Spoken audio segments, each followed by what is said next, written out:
দোকান থেকে অনেক দাম দিয়ে না কিনে ঘরে একদম সহজ পদ্ধতির ঘরোয়া উপকরণে তৈরি করে নিতে পারো সুন্দর এই কাটলেটের রেসিপিটা। কিভাবে আমি তৈরি করেছি ছোট্ট একটা ভিডিও, তোমরা শুরু থেকে শেষ পর্যন্ত থাকো আমার সাথে।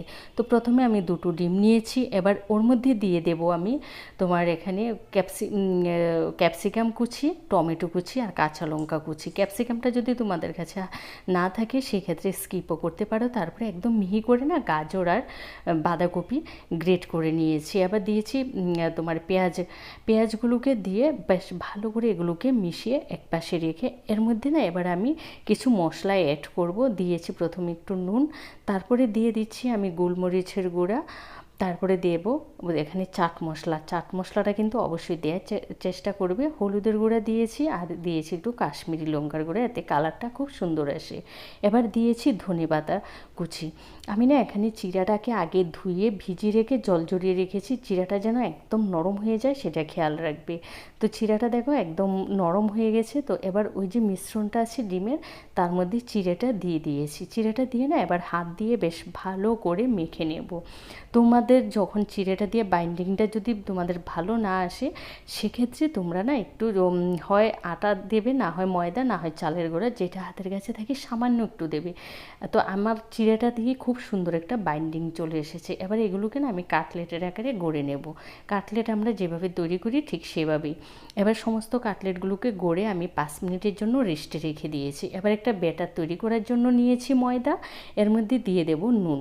ময়দাটার পরিমাণে কিন্তু নুনটা দিতে হবে। দিয়েছি একটু লঙ্কার গুঁড়া, এটা কিন্তু লাল লঙ্কার গুঁড়া, তারপরে দিয়েছি হলুদের গুঁড়া, দিয়েছি আর একটু তোমার ব্ল্যাক পেপার মানে গোলমরিচের গুঁড়া, আর দিয়েছি চাট মশলা। এবার সমস্ত উপকরণগুলোকে মিশিয়ে অল্প অল্প জল দিয়ে একটা স্মুথ ব্যাটার তৈরি করব, যেন কোনো লাম্পস না থাকে। তো ব্যাটারটা কিন্তু পুরোপুরিভাবে তৈরি হয়ে গেছে।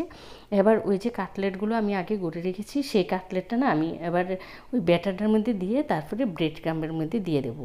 একদম আলতো হাতে কিন্তু ব্রেড ক্রাম্বের মধ্যে দিয়ে কোট করে নিতে হবে। এটা কিন্তু একদম জোরে জোরে চেপে করবে না, তাহলে কাটলেটের শেপটা কিন্তু নষ্ট হয়ে যাবে। তো সমস্ত কাটলেটগুলো যখন আমার গড়া হয়ে গেছে আমি না আবারও 5 মিনিটের জন্য রেস্টে রেখে দিয়েছি নর্মাল ফ্রিজে। রেস্টে রাখলে কি হয়, তোমার ব্রেড ক্রাম্বটা আছে না কাটলেটের মধ্যে ভালোভাবে সেট হয়ে যায়। তোমরা যখন তেলে ভাজবে তাহলে দেখবে খুলে আসবে না। তো 5 মিনিট পর আমি তেলটা গরম করে এবার কাটলেটগুলোকে দিয়ে দিচ্ছি। এটা কিন্তু মিডিয়াম আঁচে করবে। যদি তোমরা হাই হিটে করতে চাও তাহলে কি হবে, উপরে ভাজা হবে আর ভেতরটা কিন্তু কাঁচা থেকে যাবে। তো উপরে না আমি তেলটাকে একটু ছড়িয়ে কাটলেটের উপরে ছিটিয়ে দিচ্ছি, যাতে উপরটা সহ নিচটার মতো একইভাবে ভাজা হয়ে যায়। তো এবার দেখো আলতো হাতে উল্টিয়ে দিচ্ছি। এই কাটলেটটা উপরে একদম ক্রিস্পি হবে আর ভেতরটা কিন্তু একদম সফট থাকবে, যেহেতু চিড়ে দিয়ে করা। তো প্রথম কাটলেটটা আমার ভাজা হয়ে গেছে, তোমরা দেখতে পাচ্ছ কতটা সুন্দর হয়েছে আর খেতেও কিন্তু দুর্দান্ত হয়। তো এভাবে না আমি একে একে সমস্ত কাটলেটগুলো ভেজে নেব। তোমরা একবার অন্তত চিড়ের এই কাটলেটটা তৈরি করে খেয়ে দেখো। একদম সহজ পদ্ধতিতে অল্প উপকরণে তৈরি হয়, খেতে কিন্তু দুর্দান্ত হয়।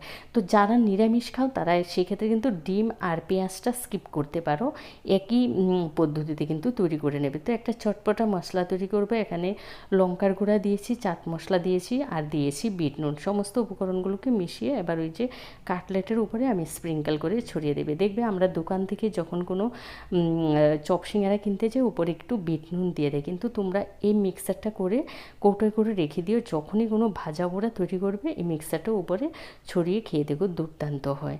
তো কাটলেটগুলো তোমরা এই পদ্ধতিতে একবার খেয়ে দেখো, নামি দামি দোকানের কাটলেটগুলোকে হার মানাবে, এতটাই সুন্দর হয়। আর তোমরা যদি কাউকে নাই বলো না, কেউ বুঝতেই পারবে না যে এটা তোমরা চিড়া দিয়ে তৈরি করেছো। ভিডিওটা ভালো লাগলে আত্মীয় স্বজন বন্ধুবান্ধবের কাছে শেয়ার করে দিও। যারা চ্যানেলে নতুন আছো প্লিজ চ্যানেলটা সাবস্ক্রাইব করে পাশে থেকো। ভালো থেকো, সুস্থ থেকো, টাটা।